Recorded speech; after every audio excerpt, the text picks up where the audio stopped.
Hi everyone, welcome back to MVR Entertainment, where we're going to be filming another episode of the film version, part 2 of the Star Wars trilogy. Welcome back, Justin. Nice to be here, Kyle. It's good to be back. Yes. Awesome, good. Okay, well, let's dive right into it. Okay, so tell me what you thought about Hoth.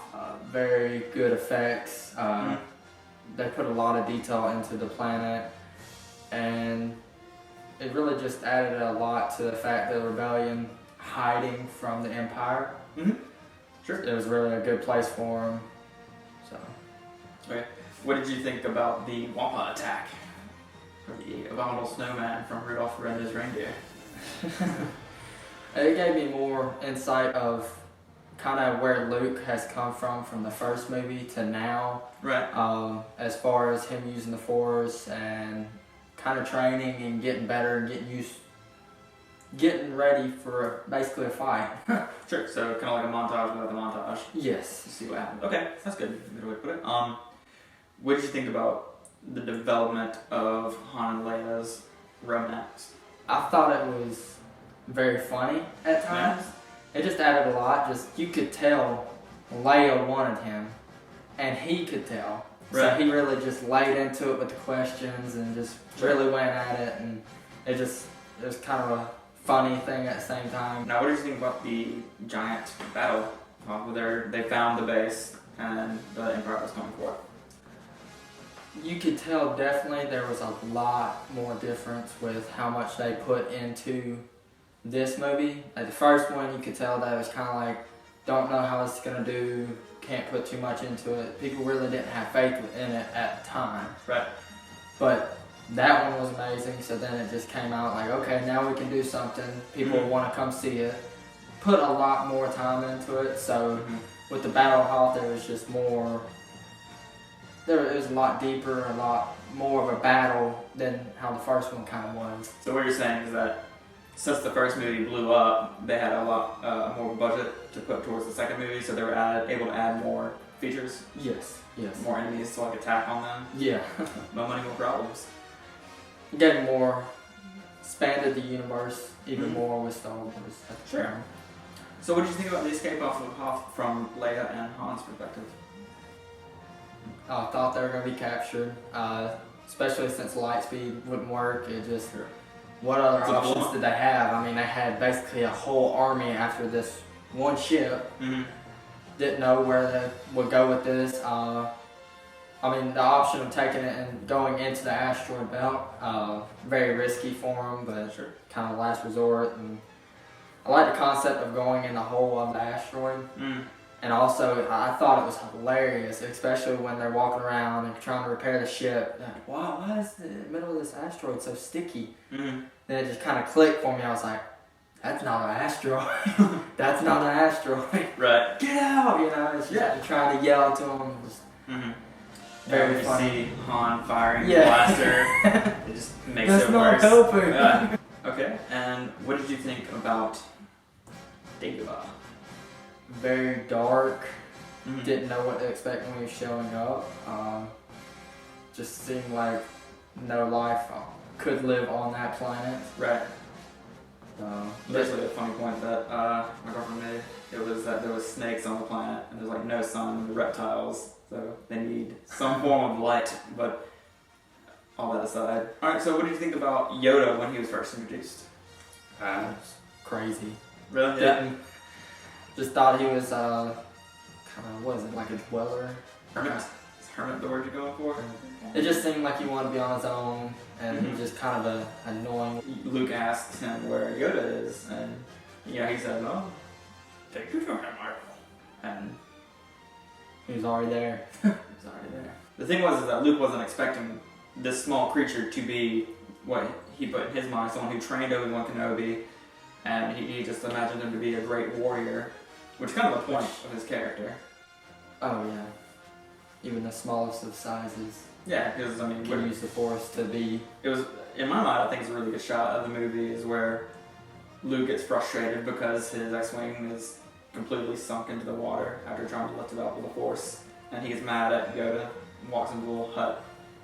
Yoda is also frustrated with Luke for giving up so easily, but he understands that Luke needs his gets fired to leave, so he lifts it up. What are your thoughts on that? It kind of was like he gave up on it because he couldn't lift it himself. Right.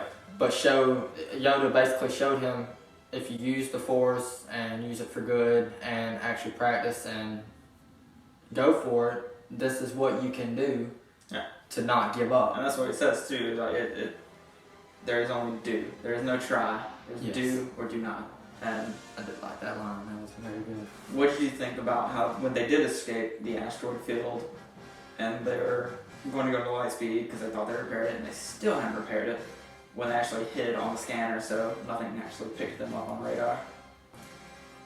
Felt like it was way too simple. Mm-hmm. Like they just flew over us. Yeah. Where did they go? We can't. See, in my mind, I thought that they did go into light speed. Or okay, well, It kind of I know they didn't didn't, tell but you. from their perspective, you would have thought that they did, Yeah. and they were just kind of like, I mean, I liked how they hid, mm-hmm. but it seemed like, oh, we don't know how to get them out of this situation. Fly over the head. Sure.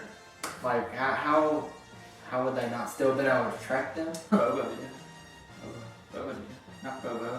Boba, because when the garbage heat releases and they just go with the garbage, Boba Fett is also hiding the garbage. So, Cloud City, thoughts? The way they were talking about Lando and the relationship with Han Solo Mm-hmm. made me think either it's not going to go good, they're going to turn him over, or something like that. And then when it came down to it, and you could kind of see Han was a little nervous Mm-hmm. Oh, yeah. when Lando was coming up, like didn't know what to expect, and then he hugged him. It was just kind of like, okay, kind of wondering what he did wrong, and also at the same time, why. So he was so worried. It just seemed like it was going Right. to be. He might have could have just looked over, but he kind of would have said something. Mm-hmm. So, what are your thoughts on when Luke saw the future of Leia and Han dying? Thought he was gonna get himself killed. Mhm. Because he was kind of just jumping into it. Yoda telling him no, don't go, and Right. he's still not listening. So it's kind of like, Then you had Obi-Wan jumping in also, and oop, you don't need to do this. especially when they say, "Oh, there's another." Mm-hmm. Kind of just open that up, like, well, he could die because apparently he can be replaced. Right, sure. What was going through your mind when they said there was another one? I wondering who Mm-hmm. it could be. Just a whole lot of questions popping up in my head. They were captured. They're being tortured. What were your thoughts on what happened to Han? Probably one of my favorite lines in a movie Mm-hmm. where Leia's like, "I love you." And it's like, I know. It just goes back to when I was saying, like, just the whole relationship's just funny. Like, she's kind of pushing away, like she don't want to tell him I love you or How show she her feels. feelings. Yeah, Sure. her feelings. But he's all just into it, don't care. And it's finally last moment, he might die, Mm-hmm. and it's just, I love you. I know. That's just perfect, and it's just, I'm glad that. Yeah, it was an ad lib. Yeah, it definitely. If he would have said "I love you too," it's right. He was right. It wouldn't have. His character wouldn't have said that. Right. You know? That was just, yeah.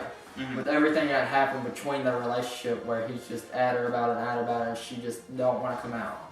I didn't know what to expect of him being frozen. Like, there's just so many things that could happen next, especially since Darth Vader's already kind of went back on his deals. Yeah, Lando's getting screwed over. Lando's getting screwed over, so I was like, well, what if he says, well, no, Boba Fett, you are not taking him, you know? Right. So it's just different things that could have kind of happened, and it kind of just set it up, like, you kind of could tell, okay, something else is going to have to happen, or another movie's about to come out. Kind of gave me the idea, too, so. Right. Luke's arrival. It was kind of quiet when we got there, and you see Boba Fett kind of running around, getting Luke's attention, and then you see Leia being drugged away. It's a trap. It's kind of like he was going to his own death, just Mhm. kind of looking for trouble, even though he knew it was a trap. Mm-hmm. Before he went there, he probably Yeah, because he there was had to nothing have going known. on. Nothing was moving. Yeah, It was yeah. Luke finds Darth Vader. They start having the brawl with what's that? When I mean, you always you always hear Luke, I am your father. You always hear that in different things, you know. Sure. Iconic. So it's just like I always thought that it was in the last movie. I didn't Really? expect. Yeah, I did not expect it to be in this movie. Mm-hmm. And so many people were like, "Oh, The Empire Strikes Back's the best one." I'm just like, I don't know. I would think the big fight, like where he says "I'm the father" and all that, it just had kind of a legacy kind of feel to it. Didn't expect it to be in that movie, so it kind of just when all of it went down, they're fighting and the emotion, and then I'm your father. No, you're not. It's a lie, you know. Mm-hmm.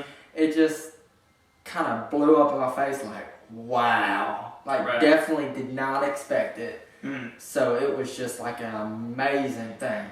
What do you think about his talks on the mutiny against the Empire or Emperor? You know, I was saying that Emperor can sense that you can kill him. Join me. We'll kill him together and rule the galaxy. He was calling his son. That's how he kind of gave Luke let him know that.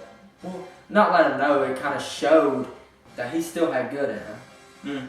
Well, I mean, it does show that he does care for Luke because he doesn't want to kill Luke. Because I mean, he also didn't know it was his son until the Emperor told him to search his feelings about it. So he doesn't want to kill Luke, but he will. He's pretty ruthless, but he doesn't want to. He wants to have that legacy with his son.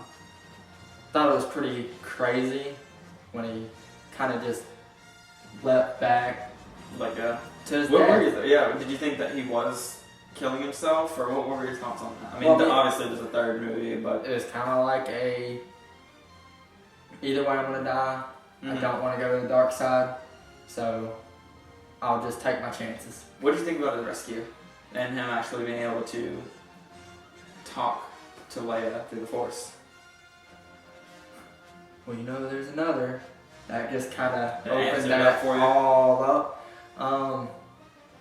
That you could tell they had a connection, so it kind of still didn't know for sure, but it just kind of sat in your head, and you're just kind of like, okay, they have a connection. There's Well, I mean, they something kissed a up few with times, so I mean, Yeah, they there's, kissed. there's a connection.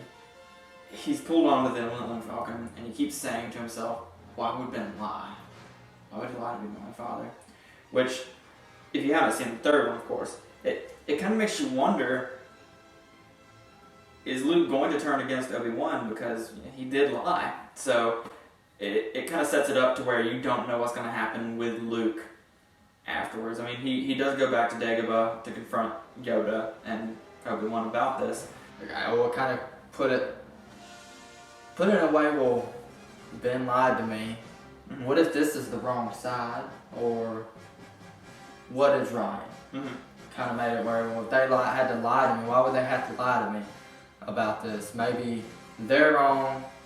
Maybe my father is right, or kind of put him in a sense where. Well, I mean, you have a thing where he's being told that the dark side is evil, and I mean, why would they lie? Lying, you would think, is a evil thing to do. I mean, especially about his own father. I mean, yes, it's a lot of information to take on, which is probably why they didn't tell him. Well, when he's at Dagobah with him, he's kind of talking to Ben. Yoda's talking to Ben, Mm-hmm. and he's saying, "What if he's like his father? What if he's like Anakin?" Mm-hmm. And so it's kind of, it makes sense to lie to him, because then it could just kind of open up, well, he's my father, I'm going to be with him, or... Well, Yoda never makes mention of Darth Vader being his father, but he does say during his training, he's impatient, and he's very tempered like his father. Yes. And then he starts talking about how seductive the path of the dark side is if you follow through with your anger. Thanks for watching another episode of Film Virgin. Check in with us next week when we watch The Return of the Jedi. Bye. It feels like the first time. Feels like the very first time. It feels like the first time. It feels like the very first time. I have waited a lifetime. Spent my time so foolish.